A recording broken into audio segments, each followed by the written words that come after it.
Hey, what's up everybody? Hammerheart Metal Reviews here once again, doing another album review for you today. And today I'm going to be talking about a little more of a hidden gem kind of album. I know a lot of times I may review some bigger name releases, but today I wanted to focus on one that's maybe a little more underground, as I love to focus on these kind of albums. This is a project called Vermilia with a brand new album, Ruska. So this album actually just comes out today, September 9th, 2022. Luckily, the stream of this album did come out a couple days ago, so I've been spending a lot of time with it over the last couple days, and I am highly impressed, to say the least. This is the second full-length album by this project. There is also an EP as well, and this is a one-woman project. On Metal Archives, it gets labeled as atmospheric pagan black metal. I don't necessarily think that suits it. To some degree it does. I don't want to label this as black metal. There are definitely hints of black metal in the sound, but Vermilia self-describes her music as epic pagan metal, and I think that is a better description than atmospheric pagan black metal. The epic pagan side of things really dominates here, but while that's going on, there's really these raw vocal harmonies mixed in with the beautiful, melancholic, clean vocals as well, and it really creates this very unique type of style, and it's just perfect. Like, this is just, it really creates this beautiful, folky atmosphere with these really soothing melodies. Her vocals are absolutely gorgeous. The clean vocals are beautiful, and then she throws in those black metal style rasps as well, blends them together, and it just works so flawlessly. It is absolutely amazing that she performs everything on this album. The drumming is really awesome. She's a great guitar player. Really, the vocals are the focus here, but there's even great keyboard parts as well.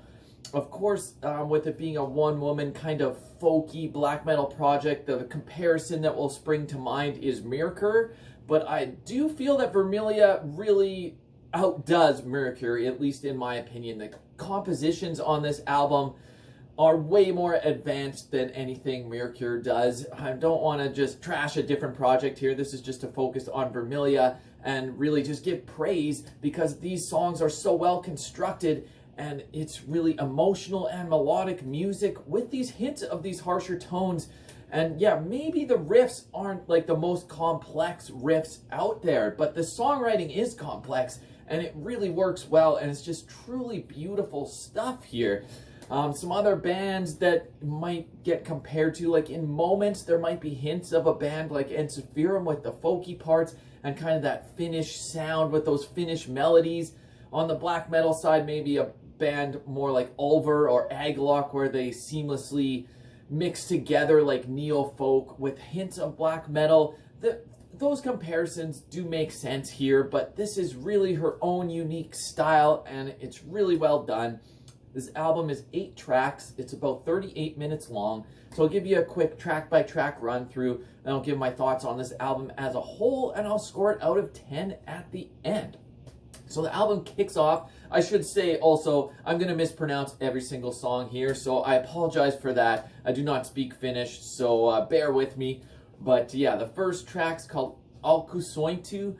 This is about a 2-minute intro. It's very subdued, got this little folky tinge to it, and just some quiet spoken word, but it really just sets the stage, and then it kicks into gear on the next song, Amaras, which is possibly my favorite track on the album. It starts with this really beautiful acoustic guitar, and these really gorgeous clean vocals come in, and you just get lost in it. It's just somber but beautiful at the same time. It really has this melancholic feel to it. But then it gets heavier with the electric guitars coming in, and then the layered vocals where you still got the cleans, but then a little bit of the black metal style rasping comes in as well. And these contrasts work just absolutely wonderfully here. It's got a really great melody with the riffs and the vocals, and it really works well. A standout track on this album for sure. After that, the next song, Hautovayo. This one starts a little more aggressively. It's got a nice scream to kick it off. At the beginning of the song, it does kind of sound like a typical black metal song for a moment, but then this really awesome guitar melody comes in, and the clean vocals just elevate it to something else completely. Like, I wouldn't just classify it as a typical black metal song at that point, because these clean vocals transport you in these different directions, and it really evokes different emotions throughout this whole song. And it's just got a really excellent balance between these harsher tones and these softer, majestic, melancholic, beautiful tones as well. Really another great song here. After that, the fourth song is called Kun Taitar. This one has really nice main riff to open up the track, and it has kind of that typical Finnish melody, underlying melody. You'll know what I mean. Like when I hear pagan Finnish music, you kind of can picture in your head exactly the types of melodies that will be underscoring the whole thing. And this really has that throughout the album, but in this song as well. It goes into this really nice clean chorus. It's very somber and melodic, but it's catchy. Like, although I don't understand the lyrics because I don't speak Finnish, the melody is still infectious. Like, even throughout this album, these songs are going to stick in your head even if you don't understand the lyrics, because they're just so well composed with these really catchy moments and really nice melodic touches throughout. The fifth song after that, Sointo Taya. This has got some really nice like black metal style tremolo riffing and harsh vocals to kick it off, but then goes into this really nice folky clean section as well, and it just ebbs and flows seamlessly throughout the song. Another one that's just really awesome. Like, really, there's not any weak moments on this album. I love every song. Then let's get into some of my favorite tracks here. Track 6 is one of my favorites, Tuonin Joki. This one is just epic and folky. It's got this really great keyboard part with matching riffing kind of at the same time. It's probably the most epic song on the album. If I had to pick which song is the most epic, I would definitely say go check this song out for a taste of what this band and album has to offer. Like, with some of these more epic shades in this song, you might get some hints of a band like Ensiferum in there, but with Vermilia's signature touch on it with her gorgeous vocal melodies. And yeah, really well done song here, really well composed. After that, it goes into the title track, Ruska.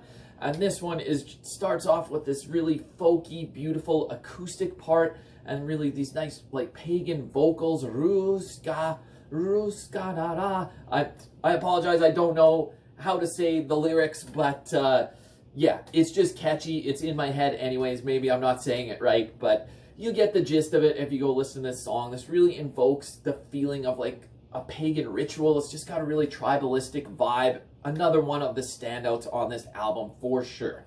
After that, it goes into the closing track, Kaiphaus. This is a beautiful outro. It's like quiet tribal drums almost just in the background with this gorgeous clean vocal part over top, and it really just ties together the album so nicely to kind of wrap everything up. So if I had to pick favorite songs, I'll go with Maras, Tuonin Joki, and Ruska. But really, front to back, this album should be listened to as a whole, and I don't think there's any weak moments on this whole album.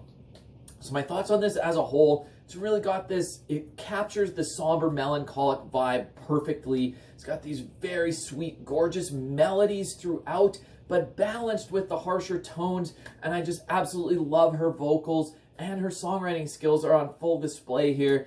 The musicianship is really on point here. The fact that she's doing everything here kind of blows my mind. It's one thing to write these songs, but then to perform all the instruments, keyboards, drumming, and sing this well. Absolutely amazing stuff here. I don't really have any complaints about this, to be honest. Maybe this style of music is not going to be for everyone, but I absolutely love it. And yeah, I think you should definitely go check this out if you have not. To score this out of 10, if you've watched my channel before, anything 7.5 and higher is something that I would recommend. If it hits 8 out of 10, that's getting into stuff I'd strongly recommend. If it hits 9 out of 10, that's like epic, all-time classic level. So I don't think this is necessarily at the 9 out of 10 all-time classic level, but I can confidently score this one with 8 out of 10. I am loving it. I'm going to be spending a lot of time with this album, and I think you should go do the same if you have not heard this. On a side note, now that I've wrapped up this review, I just want to let you know that after today, I am leaving for vacation for a couple weeks, so my content may slow down a little bit just for a couple weeks.